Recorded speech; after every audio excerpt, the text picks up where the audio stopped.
नमस्कार, मैं Rajesh Lakhera, assistant professor chemistry, government girls college Taranagar. आज अपना टॉपिक है इलेक्ट्रॉन बंधुता को प्रभावित करने वाले कारक। सबसे पहले बात करें अपनी इलेक्ट्रॉन बंधुता होती क्या है। तो इलेक्ट्रॉन बंधुता कोई भी विलगित परमाणु है, विलगित गैसीय परमाणु है, उसमें कोई एक इलेक्ट्रॉन जोड़ना है, कितनी ऊर्जा बाहर निकलेगी, उसको इलेक्ट्रॉन बंधुता कहते हैं। तो अपने यह परिभाषा इस प्रकार से बोले, किसी विलगित गैसीय परमाणु के अंदर एक इलेक्ट्रॉन जोड़े तो कितनी ऊर्जा बाहर निकलती है, जितनी ऊर्जा बाहर निकलती है उसे इलेक्ट्रॉन बंधुता या इलेक्ट्रॉन गैन एंथैल्पी कहते हैं। तो इलेक्ट्रॉन बंधुता को प्रभावित करने वाले कारक, सबसे पहले बात करें अपने परमाणु आकार।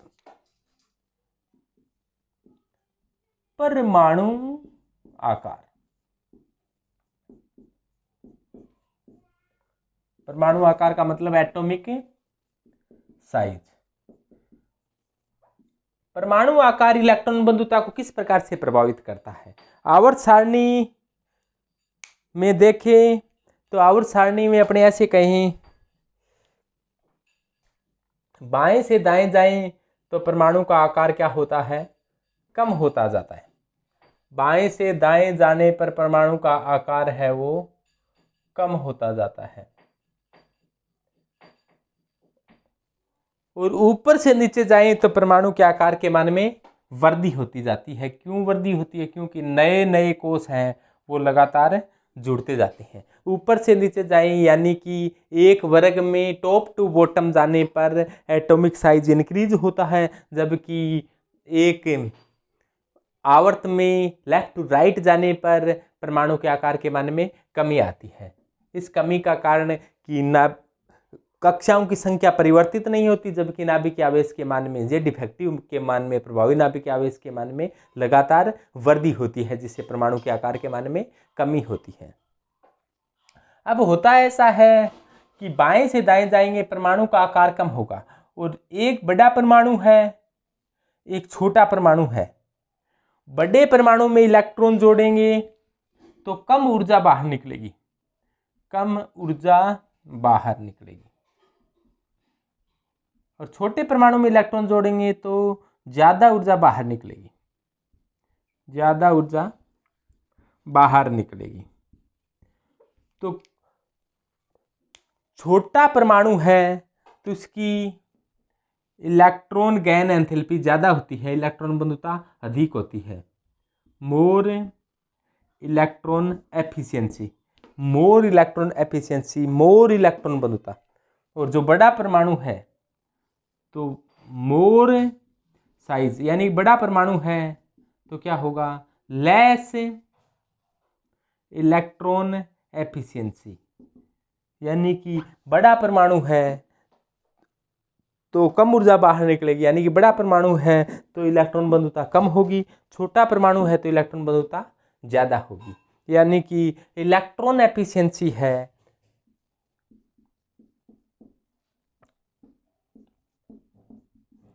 इलेक्ट्रॉन एफिशिएंसी है वो समानुपाती है 1/साइज। यानी कि साइज बढ़ेगा तो इलेक्ट्रॉन एफिशिएंसी क्या हो जाएगी, कम।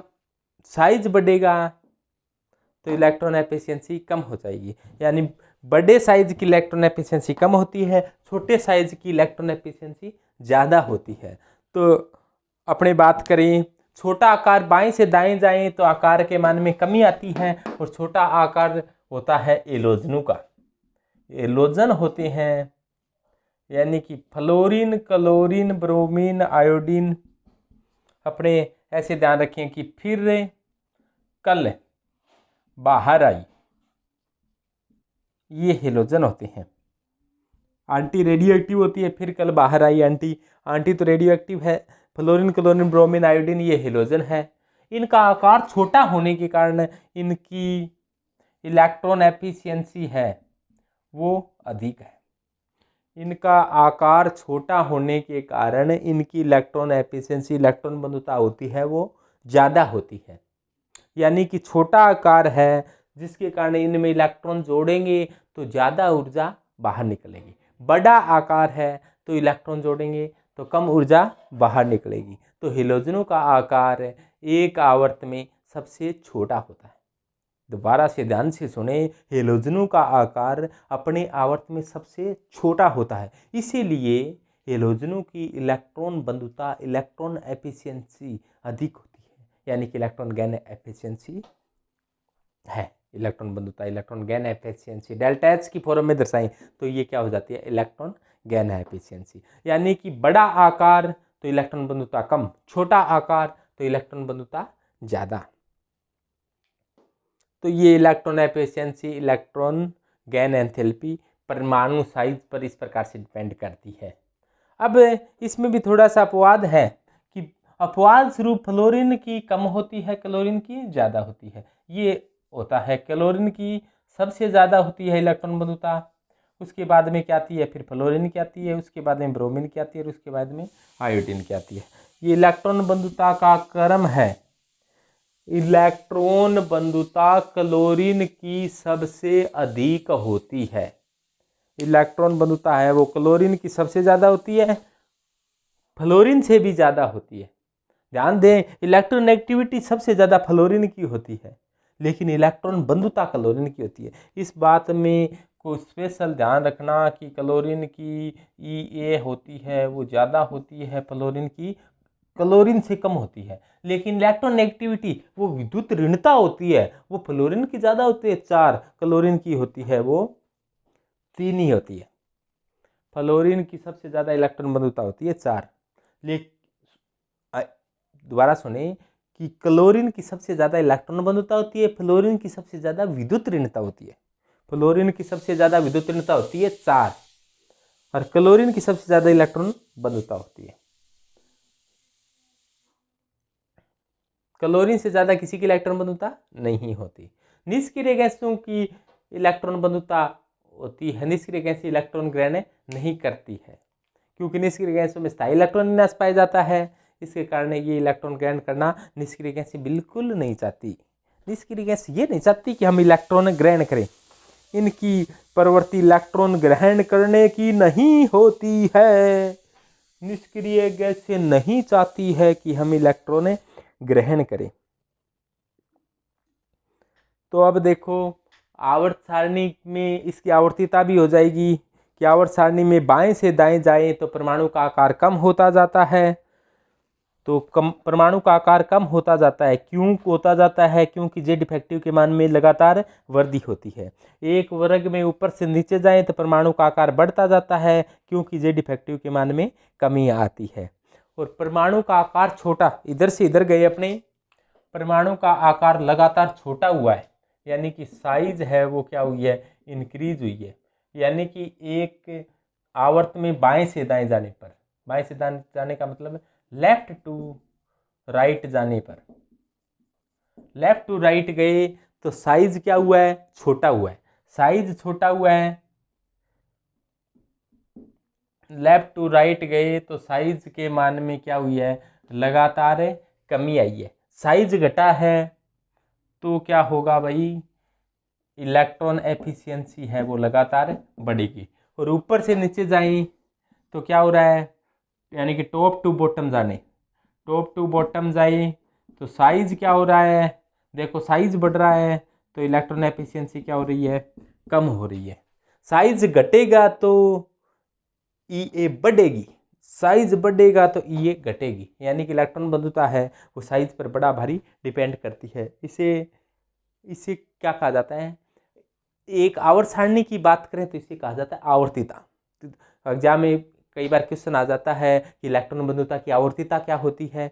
तो आवर्त सारणी में बाएं से दाएं जाएं तो साइज कम होता है, इलेक्ट्रॉन एफिशिएंसी बढ़ती है। एक वर्ग में ऊपर से नीचे जाएं तो साइज बढ़ता है तो इलेक्ट्रॉन एफिशिएंसी कम हो जाती है। अब देखो, अब फ्लोरीन और क्लोरीन की बात करें तो ये तो क्लोरीन है थोड़ा सा आकार बड़ा है, ये फ्लोरीन है थोड़ा सा आकार छोटा है। आकार बड़ा है तो इलेक्ट्रॉन इसमें दूर दूर है, इलेक्ट्रॉनों का घनत्व कम है, और वो फ्लोरीन का आकार छोटा होने के कारण इलेक्ट्रॉनों का घनत्व अधिक है। इलेक्ट्रॉनों की डेंसिटी यहाँ पर कम है, इलेक्ट्रॉनों की डेंसिटी यहाँ पर क्या है, अधिक है। इलेक्ट्रॉनों की डेंसिटी कम होने के कारण आने वाले इलेक्ट्रॉन पर प्रतिकर्षण कम, जबकि आकर्षण ज़्यादा लगता है, इसलिए इसकी ये क्या होती है, ज़्यादा होती है। यहाँ पर इलेक्ट्रॉनों का घनत्व ज़्यादा होने के कारण आने वाले इलेक्ट्रॉन पर यहाँ उपस्थित पहले से इलेक्ट्रॉन है वो प्रतिकर्षित करते हैं, यानी प्रतिकर्षण अधिक लगने के कारण इसकी ये क्या हो जाती है, कम हो जाती है। यही कारण है कि क्लोरीन की जो इलेक्ट्रॉन बंधुता है वो फ्लोरीन से अधिक होती है, जबकि फ्लोरीन का आकार छोटा होता है। तो ये एक अपवाद केस के रूप में आता है कि फ्लोरीन का आकार छोटा होता है, जिसके कारण ये नाभिक के चारों ओर इलेक्ट्रॉनों का घनत्व बढ़ जाता है। ये बढ़ा हुआ इलेक्ट्रॉनों का घनत्व आने वाले इलेक्ट्रॉन को प्रतिकर्षित करता है, जिसके फलस्वरूप जुड़ने वाले इलेक्ट्रॉन से कम ही ऊर्जा बाहर निकल पाती है। तो फ्लोरीन में साथ के साथ फ्लोरीन का आकार बहुत छोटा होने का कारण क्या है, फ्लोरीन में डी कक्षकें नहीं पाए जाते हैं। फ्लोरीन के अंदर खाली डी कक्षक नहीं पाए जाते, जबकि क्लोरीन में खाली डी कक्षक पाए जाते हैं। फ्लोरीन है वो दूसरी आवर्त का सदस्य है, जबकि आप सभी जानते हो डी है वो तीसरी आवर्त से शुरू होता है। तो क्लोरीन में खाली डी कक्षक भी है, फ्लोरीन में खाली डी कक्षक नहीं है। आकार बड़ा हो गया, इसका आकार छोटा हो गया, बहुत छोटा आकार हो गया, तो इलेक्ट्रॉनों की डेंसिटी बढ़ गई, आने वाले इलेक्ट्रॉनों पर प्रतिकर्षण बल लगा, इसके कारण इसकी इलेक्ट्रॉन बंधुता क्या हो गई, कम हो गई।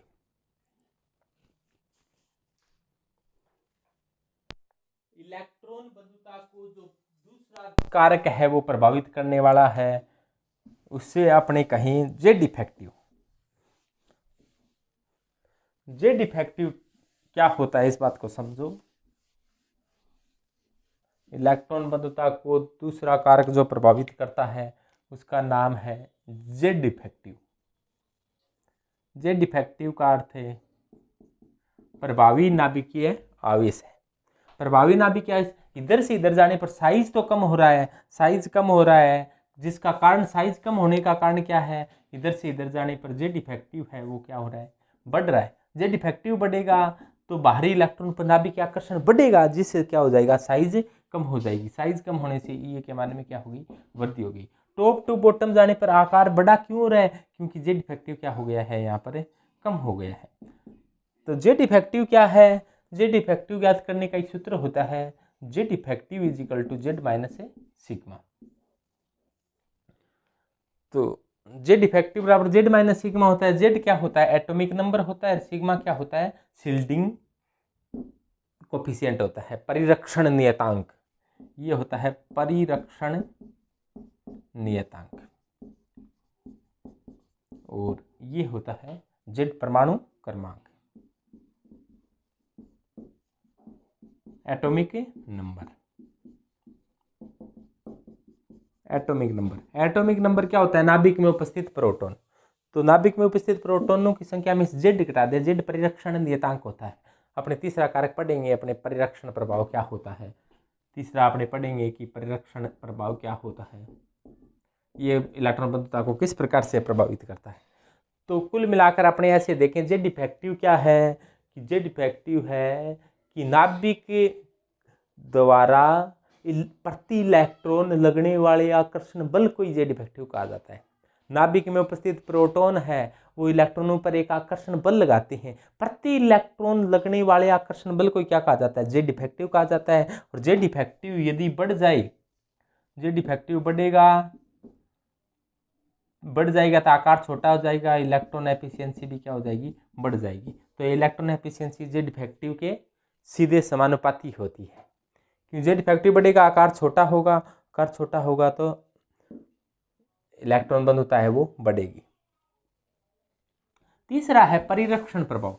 परिरक्षण प्रभाव क्या होता है कि परमाणु में अंदर स्थित इलेक्ट्रॉन है, ये नाभिक है, ये इलेक्ट्रॉन चक्कर लगा रही है, अंदर वाले इलेक्ट्रॉन बाहर वाले इलेक्ट्रॉन पर क्या लगाती है, कि धक्का लगाती है। इसी को क्या कहा जाता है, परिरक्षण प्रभाव कहा जाता है।